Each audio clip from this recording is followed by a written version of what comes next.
নতুন ফোন কেনার কথা ভাবছো? रुको जरा सबर करो। এপ্রিল শেষ, মে আসতে চলেছে, জবরদস্ত গরমের সাথে আপকামিং স্মার্টফোনও আসতে চলেছে। যদি নতুন ফোন কিনতে চাইছো তাহলে ওয়েট করে যাও। আর তোমাদের জন্য 1000 সাবস্ক্রাইবার কমপ্লিট করেছো, অসংখ্য ধন্যবাদ। অপো, ভিভো, ইনফিনিক্স, ওয়ানপ্লাস, তার সাথে ধাসু পারফরমেন্সওয়ালা স্যামসাং আর পোকো সহ 6টি ইন্টারেস্টিং ফোন মে মাসেই লঞ্চ হতে যাচ্ছে। কত তারিখে লঞ্চ হচ্ছে, কোনটার কত প্রাইস থাকছে, এই ভিডিওতেই সবটা জানতে পারবে। সমস্ত ডিটেলস তোমাদের জন্য নিয়ে এসেছি। তবে যেটা লঞ্চ হয়ে গেছে, সাবস্ক্রাইব আর লাইক বোতাম করে দিও। সবার প্রথমে যে ফোনটার জন্য আমি অপেক্ষা করে আছি, স্যামসাং এর তরফে এফ সিরিজ।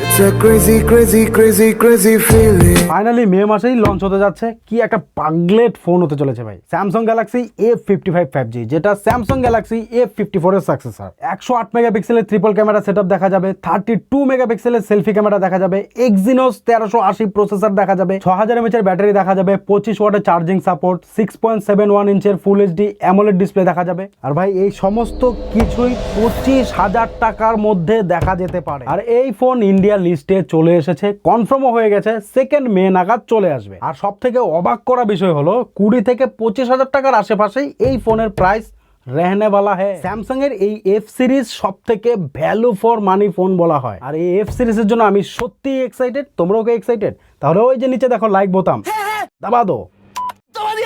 Thank you.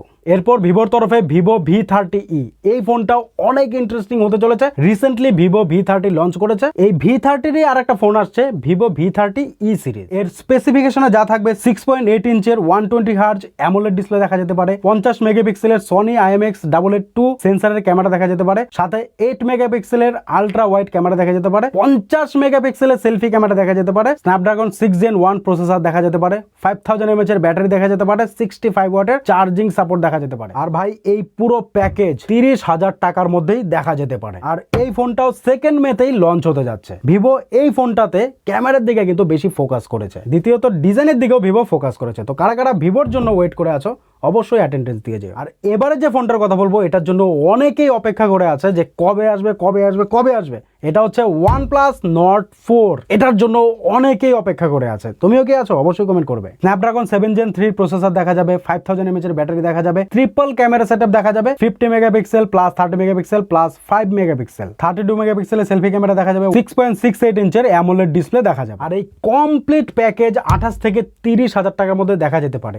ইন্ডিয়াতে 2 মেতেই লঞ্চ হতে পারে, এমনটাই কিন্তু লিক আর রুমার্স রয়েছে। 30,000 টাকার মধ্যে যদি তুমিও একটা ফোনের জন্য ওয়েট করছো, তাহলে এটার জন্য ওয়েট করতে পারো। নেক্সট যে ফোনটা রয়েছে সেটাও একটা ধাসু প্রসেসরওয়ালা ফোন হতে যাচ্ছে ভাই। ফোনটা হচ্ছে iQOO বা আইকিউ। সূত্র কাকুর তরফে জানা যাচ্ছে iQOO Z9X 5G মে মাসে ইন্ডিয়াতে লঞ্চ হতে পারে। এতে যে স্পেসিফিকেশন দেখা যাবে, স্ন্যাপড্রাগন 6 Gen 1 প্রসেসর দেখা যাবে, 6000 mAh এর ব্যাটারি দেখা যাবে, 44 ওয়াটের চার্জিং সাপোর্ট দেখা যাবে, 120 হার্জের ফুল এইচডি প্লাস ডিসপ্লে দেখা যাবে, 50 মেগাপিক্সেলের ডুয়াল ক্যামেরা সেটআপ দেখা যাবে, 8 মেগাপিক্সেলের সেলফি ক্যামেরা দেখা যাবে। আর ভাই এই সব কিছু দিয়ে 13 থেকে 15,000 টাকার মধ্যে অ্যাকচুয়ালি ভাই স্ন্যাপড্রাগন 6 Gen 1 প্লাস সেই সমস্ত ফিচার্স দিয়ে যদি এই প্রাইসের মধ্যে আসে, এটা সত্যি একটা ধাসু পারফরমেন্স ওয়ালা ফোন হতে পারে। তোমার কি মতামত অবশ্যই জানিও। এই ফোনটা চায়নাতে অলরেডি লঞ্চ হয়ে গেছে, ইন্ডিয়াতে 2nd উইকের মধ্যেই দেখা যেতে পারে। যদি সত্যিই 15,000 টাকার মধ্যে ফোনটা পাওয়া যায়, তাহলে কিন্তু একটা পারফরমেন্স ওয়ালা ফোন হতে পারে। এবারের ফোনটাও পারফরমেন্স সেন্ট্রিক ফোনই হতে যাচ্ছে। গেস করো করতে পেরেছো? কমেন্টে জানিও। ফোনটা হলো ইনফিনিক্স GT20 Pro। ইনফিনিক্স কিন্তু গত 1-2 বছর ধরে ভালো কাজ করে চলেছে। এতে দেখা যাবে 6.78 ইঞ্চের AMOLED display, 144 hertz refresh rate দেখা যাবে, 108 মেগাপিক্সেলের ট্রিপল ক্যামেরা সেটআপ দেখা যাবে, 32 মেগাপিক্সেলের সেলফি ক্যামেরা দেখা যাবে, মিডিয়াটেক ডাইমেনসিটির 8200 প্রসেসর দেখা যাবে, 5000 mAh এর ব্যাটারি দেখা যাবে, 45 ওয়াটের চার্জিং সাপোর্ট দেখা যাবে। আর এই সমস্ত কিছুই ইনফিনিক্স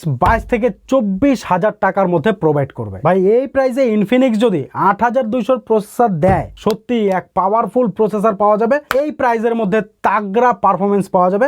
মে মাসের 2nd উইকের মধ্যেই এটাও লঞ্চ হচ্ছে। এবার এর থেকেও যদি তাগড়া একটা প্রসেসরওয়ালা ফোন চাইছো, তাহলে এইবারের ফোনটা হচ্ছে তোমার জন্য। এই পর্যন্ত যদি চলে এসেছো, যদি ভিডিও ভালো লাগছে তাহলে অবশ্যই একটা লাইক করো। যদি ভালো না লাগে, ডিসলাইক বোতাম রয়েছে, ডিসলাইক করে কমেন্ট বক্সে সাজেশনটা দিয়ে যেও, তাহলে আরো ইমপ্রুভ করতে পারবো। আশা করি তোমরা সেটা করবে। আর এই ফোনটা হচ্ছে পোকো F6 5G। এর মধ্যে যে ফিচার্স গুলো পাওয়া যাবে, 6.67 ইঞ্চের 50K AMOLED ডিসপ্লে দেখা যাবে, 50 মেগাপিক্সেলের সনি IMX920 ক্যামেরা সেটআপ দেখা যাবে, স্ন্যাপড্রাগন 8S Gen 3 প্রসেসর দেখা যাবে, হাইপার ওএস দেওয়া রয়েছে, UFS 4.0 স্টোরেজ টাইপ দেওয়া হয়েছে। পোকো F6 5G এর স্পেসিফিকেশন তোমরা দেখতে পারলে একটা তাগড়া ফোন হতে যাচ্ছে। আর এই পুরো প্যাকেজটাই কিন্তু 32 থেকে 33,000 টাকার আশেপাশে থাকতে পারে। মে মাসের সেকেন্ড উইকের মধ্যে ইন্ডিয়াতে ফোনটা দেখা যেতে পারে। আর অলরেডি কিন্তু চায়নাতে রেডমি নোট 30 টার্বো বলে এটা চলছে, আর এটাকে রিব্র্যান্ড করে পোকো F6 5G হিসাবে লঞ্চ করতে পারে। তো এই ছিল ভাই টপ 6 আপকামিং ফোনের লিস্ট। এখন তুমি বলো কোনটার জন্য ওয়েট করছো বা কোনটার জন্য ওয়েট করবে। ভিডিওকে লাইক করে দিও, শেয়ার করে দিও, সাবস্ক্রাইব করে বেলতে প্রেস করে অল নোটিফিকেশন সেট করে দিও।